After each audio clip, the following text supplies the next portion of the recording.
Hamas dikabarkan mulai melontarkan rudal anti-benteng ke lokasi pasukan Israel berada di Beit Hanon. Diketahui akibat lontaran rudal Hamas itu menyebabkan tim pengintai Ziwan Israel hanya tersisa 4 orang saja.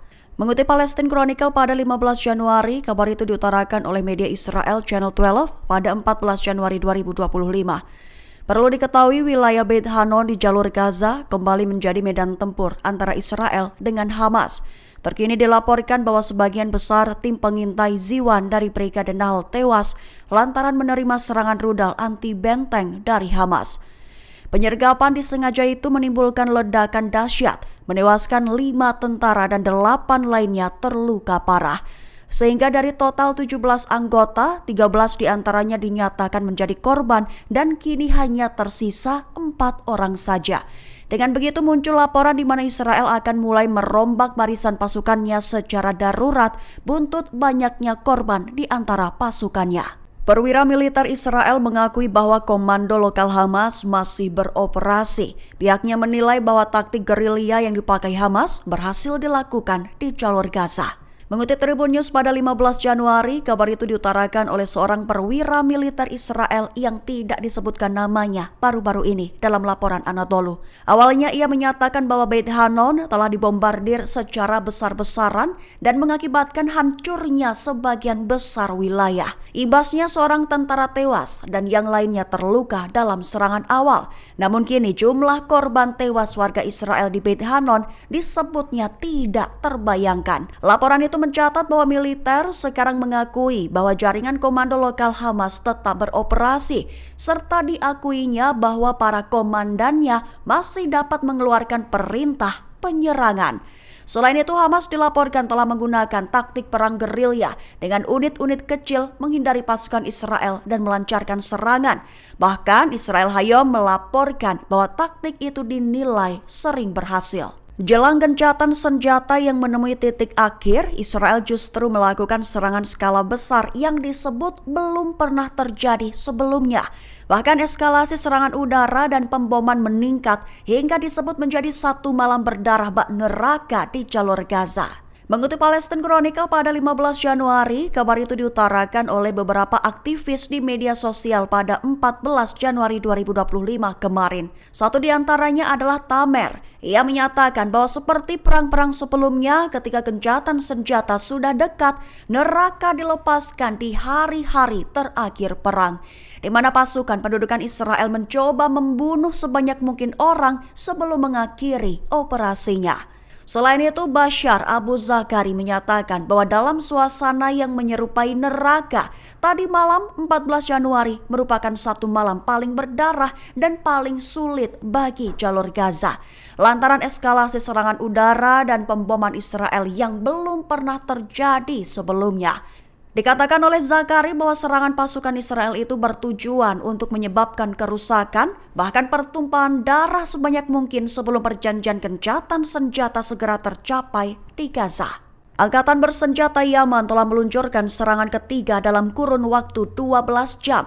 Sistem Iron Dome Israel diklaim gagal mencegat rudal Palestina 2 Yaman tersebut. Mengutip Palestine Chronicle pada 15 Januari, kabar itu diumumkan dalam pernyataan resmi Angkatan Bersenjata Yaman 14 Januari 2025. Diumumkan bahwa pihak Yaman telah meluncurkan operasi strategis menargetkan Kementerian Keamanan Israel di Tel Aviv dengan rudal balistik hipersonik Palestina 2. Operasi terbaru itu menandai serangan ketiga dalam kurun waktu 12 jam yang menandakan peningkatan signifikan dalam respons militer Yaman terhadap tindakan Israel. Menurut pernyataan resmi, rudal itu berhasil mencapai sasarannya dengan sistem intersepsi Israel gagal menghentikannya. Militer Yaman menggambarkan bahwa serangan itu sebagai kemenangan bagi rakyat Palestina. Bahkan operasi itu disebut merupakan bagian dari apa yang disebut Yaman sebagai fase kelima dukungan dalam pertempuran penaklukan yang dijanjikan terhadap agresi Israel. Demo besar-besaran kembali terjadi di Tel Aviv dengan ribuan orang memadati lapangan Santra Tel Aviv. Isinya adalah ribuan warga Israel yang mulai terpecah tentang gencatan senjata dengan Hamas. Mengutip Times of Israel, pada 15 Januari demo itu telah terjadi sejak Selasa 14 Januari 2025 malam waktu setempat.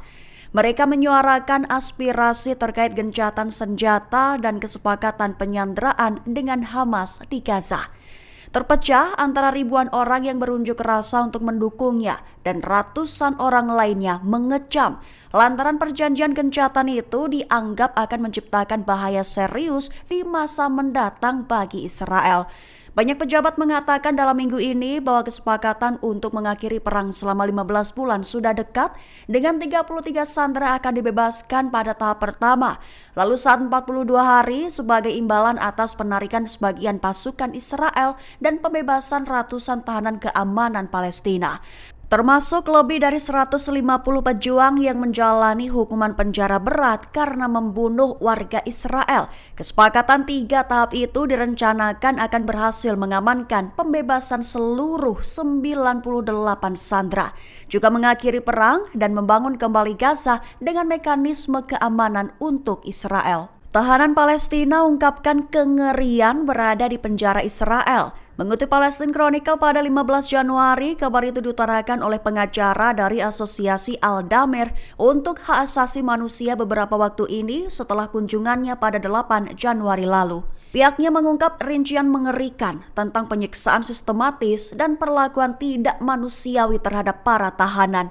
Tahanan yang bersaksi adalah tahanan yang ditangkap dari Rumah Sakit Gamal Atwan di Gaza Utara.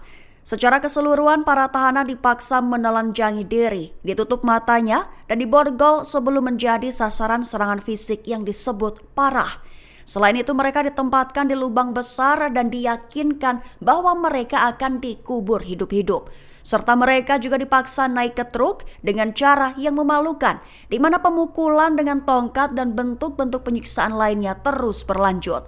Selain itu, mereka juga mengalami penyiksaan di tempat yang disebut bara interogasi yang dikenal sebagai disko. Tempat di mana musik diputar keras yang menyebabkan kerusakan psikologis dan fisik yang parah bagi para tahanan. Juga tahanan berinisial AH 21 tahun bersaksi bahwa saat ia dipindah ke penjara Nakab, ia dibakar dengan air mendidih yang dituangkan dari ketel listrik.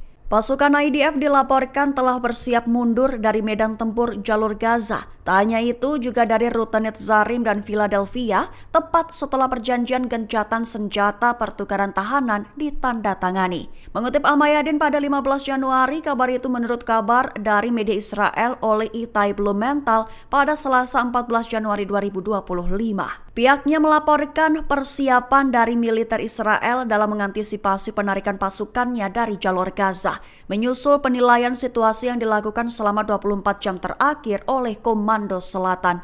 Sementara itu, Itai Blumenthal, yaitu koresponden militer KAN, mengutip sumber keamanan mengatakan bahwa militer Israel sedang bersiap untuk menarik diri, terkhusus dari penyeberangan Rafah, serta dari rute Netzarim dan Philadelphia, segera setelah perjanjian gencatan senjata pertukaran tahanan ditandatangani. Selain itu, Israel disebutnya juga berencana untuk mengerahkan kembali pasukannya di sekitar jalur Gaza dan menarik pasukannya secara bertahap. Dengan militer juga membangun zona penyangga selebar sekira 1 km sebagai bagian dari perjanjian tersebut. Download Tribun X sekarang, menghadirkan lokal menjadi Indonesia.